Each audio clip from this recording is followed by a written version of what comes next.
and I'm coming to you with Disney tips and tricks. This is a new thing that I'm going to start up. I don't know how many sections there's going to be. I don't know, I haven't really thought that far ahead. But how did this get started, and what is it? Okay, I have a friend. She is going to be going to Disneyland here in the near future, and she was talking to me online, and she said, Tiffany, you need to get me tips and tricks that you have for Disneyland, because me and my family, my parents and my sister, have been to Disneyland countless numbers of times, because we live only about 3 hours from there, and we love to go to Disneyland. We're Disneyland people, and it's really fun to go. No, I haven't been in a while, which is sad. Okay, enough of that. Basically, what this is going to be doing is I'm going to come to you, which I'm doing now, and talk to you about things that you need to know before you go to Disneyland, while you're at Disneyland, California Adventure, which is next door, all that kind of stuff. How to plan out certain things or whatever, because we've done it a whole bunch of times, like I said, and we've got it down to a knack where we know how to do everything basically there. Well, we aren't like, never mind, whatever.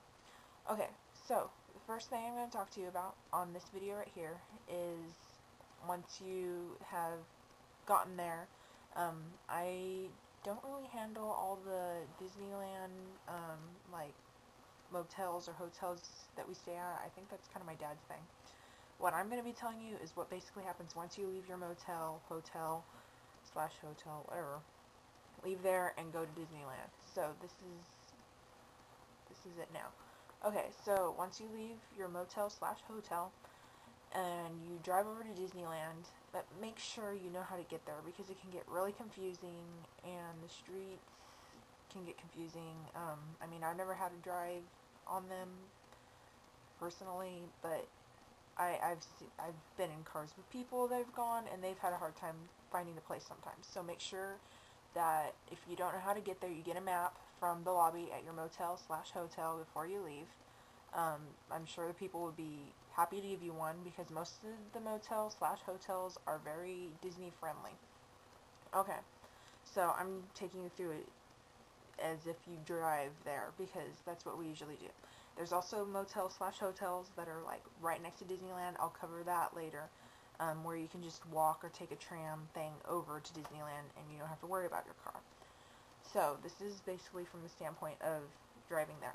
Okay, once you get to the Disneyland parking lot, there is a big tall building, many levels that you're going to go through. But first, before you get there, you're going to drive through a little place where they're going to make you pay. I think it's about $10. I'm estimating, because I don't really recall personally what it is. So you pay what you pay, you get in there.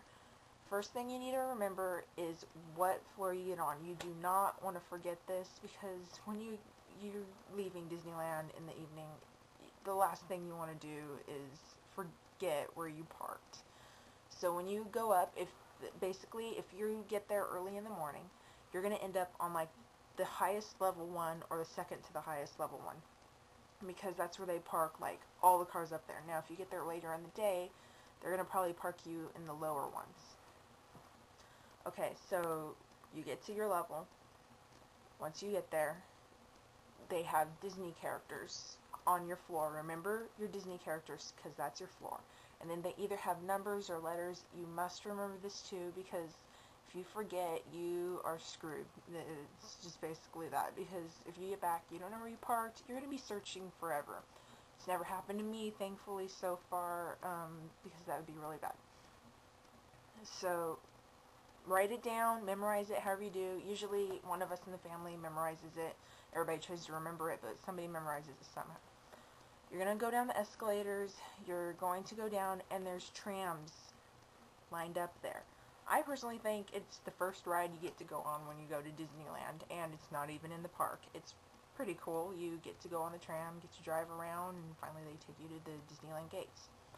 Okay, when you get down there to the tram, if you try to get in the front, you're probably going to end up waiting longer to get in the front of the tram, just because a lot of people with wheelchairs and strollers like to get in the front, because they have more open cars there where they can stick all their stuff in.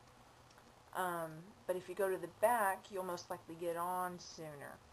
So, but the only thing is, if you get on in the front, whenever the tram gets there, it'll be closer to the Disneyland gate than the back end because the tram is really long.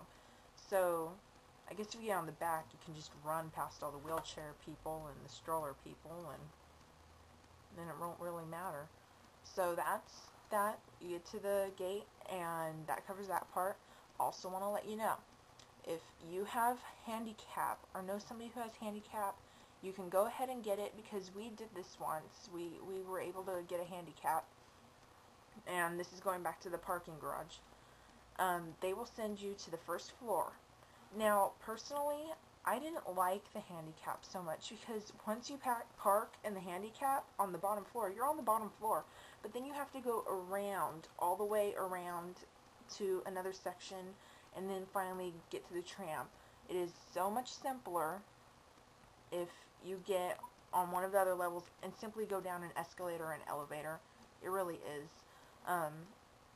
But then it's your personal preference. If you don't like going up and down escalators and elevators, then you'll probably want the handicap one, because that's the only way you're ever going to get on the floor. Either that, or if you take like a bus of kids to go, because they're always parked on the bottom floor.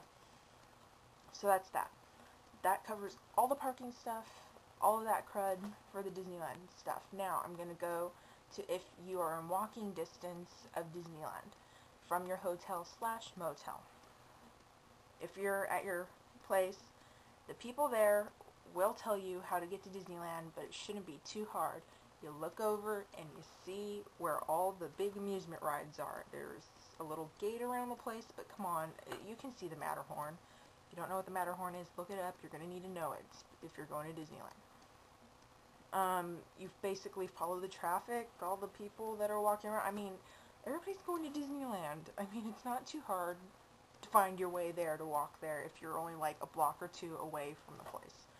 So basically, you'll walk over there, and then get to the gate. Now, the thing is, people say they like to do this because then they don't have to drive and stuff, but you will have to walk a heck of a lot, even if you're only like 2 blocks away from the place, because you're 2 blocks away from Disneyland, but that's Disneyland, not the main gate, because once you get to Disneyland, you gotta walk down this long thing to get to the gate, because we've done this once or twice before, and I personally like the driving thing.